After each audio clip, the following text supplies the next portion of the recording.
Hello everyone and welcome to the Stock Market Investor YouTube channel.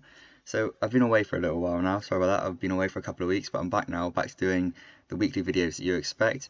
Next I want to do a stock analysis video. So if you have any stocks that you want me to analyse, have any ideas of something you might find interesting, make sure you put them in the comments down below. But today we're going to look at Yahoo Finance and how to research stocks and how I find stocks that I'm going to buy. So let's take a look at this together. So this is the homepage of Yahoo Finance /Screener. So these are the sort of categories that Yahoo puts together for you. And I'm sure some of you have seen this, some of you might not have seen this, because I didn't find this until a couple of weeks or a couple of months into starting when I started looking at stocks quite a while ago now. But so this is sort of the section. You can see here the sort of categories they have. They have undervalued growth stocks, which is stocks with earning growth better than 25% and low PE ratios. Then they have technology stocks with revenue and earnings growth of excess of 25%. They obviously have the day gainers and day losers. The largest trade volumes of the undervalued large cap stocks, which I find quite interesting sometimes. Because usually massive companies that are significantly undervalued for one reason or another. Sometimes they're undervalued for a reason, such as they don't have much potential to grow anymore, or their business is in decline, in which case you want to stay away. But there are some gems in these sort of little categories here. And they have bonds, mutual funds, all those sorts of things. There's lots here. So what I want to have a look at is we have a look at some undervalued large cap stocks.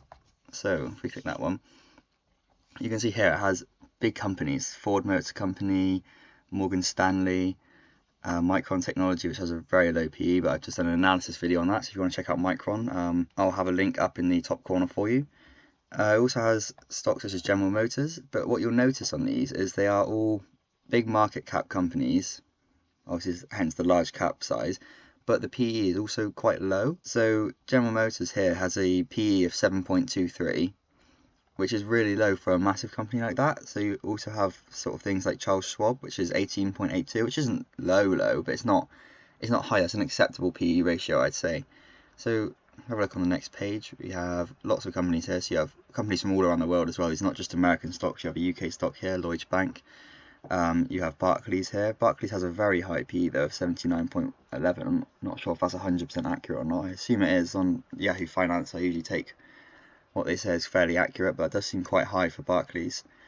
So you have lots of stocks on here. So this company here, ArcelorMittal, has a very low PE ratio of 4.73 and is up 3.38% on the last trading day. So if we have a look at them, they sort of took my eye, so we'll have a look at them. They're currently at $23 on the New York Stock Exchange. They have a 1-year target estimate of $34. Bear this in mind with a big pinch of salt, this target estimate. I don't really pay much attention to it. I definitely wouldn't execute a trade on the back of that. But it's always something just to consider as well. I just keep it in the back of my mind to have a look at that. It's something interesting to look at, see what the analysts think. So have a look at their earnings here. So their revenue has been up since 2016, so have their earnings. However, 2015 was a bad year for them. The recommendations, again, pinch of salt, they're good to look at just to get an idea, but I wouldn't make a trade on them. So the last earnings, they beat earnings, they missed an earning, and they beat earnings, and this one is yet to be released. But so if we have a look at a lot of the statistics that they have on Yahoo Finance, they have loads here. So they have a trailing PE of 4.73 and a forward PE of 6.98, and that means that analysts are expecting their sort of revenue to go down. They do have a good return on equity though, 12.55%. It's not too bad. Quarterly revenue growth of 3.5%. It's not brilliant, but it's some sort of growth. You have a quarterly earnings growth though, 14.8%, and that's good. That represents a big growth over the last quarter. They have 2.1 billion in cash, but they have 12.48 billion in debt. So that is a lot bigger. But their book value per share is $41.5. And the company's worth 28.8. So sometimes this can be indicative of a company that is on sort of a downward trend and is going to make less and less money because people are pulling out of it, even though, because this was a growth company and they had great growth prospects as well as having that sort of book value compared to the share price, they would be much higher. So if you have a look at the financials, and we'll just take a look at this. So it doesn't seem like they are declining. So they had 3 million, in total gross profit in 2015. Their gross profit, you see, has gone up every year. However, their actual total revenue dipped in 2016, but their cost of doing that business was also less compared to the previous years. So 2017 goes back to 2015 form, sorry, but they made more revenue, so it was okay. And again with 2018, they took their cost of doing business was higher, but their total revenue was higher, which meant they had a better gross profit. So they had, yes, you can see here, they had growing operating income every year since 2015. And 2015 to 2016 was a big year of growth for this company, which are MT, by the way. If you want to look them up, they're MT on the stock ticker symbol on NYSE, New York Stock Exchange. But here you see total other income / expenses was 7 million in 2015. I'm not sure why that was. So if we have a look at, so in total they made a net income profitable to common shares, which are the shares that we buy. They had a nearly $8 million loss in 2015, whereas they've been growing profitable since then. So if we have a look at the balance sheet, it gives us more information about what's actually happened. So they had good cash on the balance sheet in 2015, over 4 million. They received total assets, 22 million, which is about the same as they were, well, a bit more actually than what they were in 2016. So the total assets are only slightly more than 2016, so they didn't grow in assets at all, really. Well, they went backwards actually between 2015 and 2016, but that could be due to the losses that they took in 2015, that $7 million loss. So they had liabilities, which were they paid down their liabilities from 49 million to 42 million, and that could explain that loss that we saw. So we saw that loss decrease, and you see here the long-term debt has gone down from 16 million to 11 million, and other liabilities from 2.1 to 1.7, and short-term debt from 1.8 million to 697,000. And there you go, we've sort of uncovered that 7 million loss that was seen in 2015 on the previous income statement. So that makes sense. So we've looked at all the books now. We understand where the company's going. They're getting more profitable. They have a book value which is more than the share price. Their financials, they had a bad year in 2015, but other than that, they've been growing since, growing nicely actually. So let's have a look at what they actually do and who the company are. So what I usually do now is we just Google their company, and here we can see they are a multinational steel manufacturing company headquartered in Luxembourg City, which was founded in 2006 by Indian-owned Mittal Steel. So they're obviously a steel company, and they are the largest steel producer in the world at 97 million tons per year. So what I do now is I look up investor relations.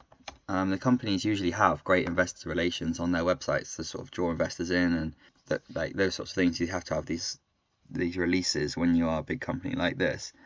So here on the 17th yesterday, ArcelorMittal receives European Commission approval for the sale of several European steelmaking assets to Liberty House.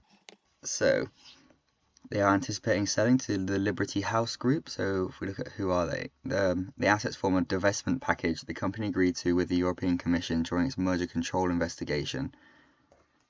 Okay, so that sounds like possibly they were too big, because the European Commission is quite heavy on those sorts of things about monopolies and those sort of things, and being the largest steelmaker in the world, forming two big companies together, like it said, the Indian company and the Luxembourg company, to form together, and that might have upset the European Commission, and this might be forced on them. I'm not sure. I haven't done this is the first time I'm seeing this stock with you guys today.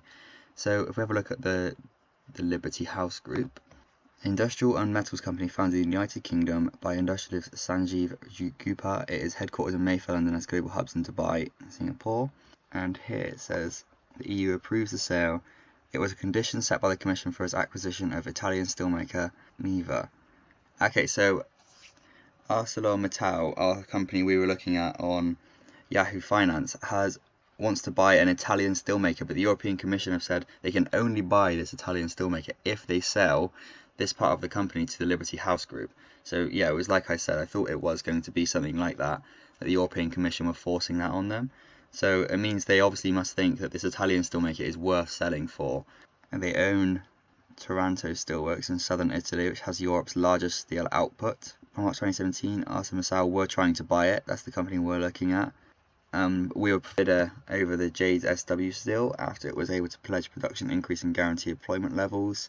They won, so they've purchased it. They agreed to purchase it in 2017 for 1.8 billion euros, which is about $2 billion, or about 1.6 billion pounds, sorry.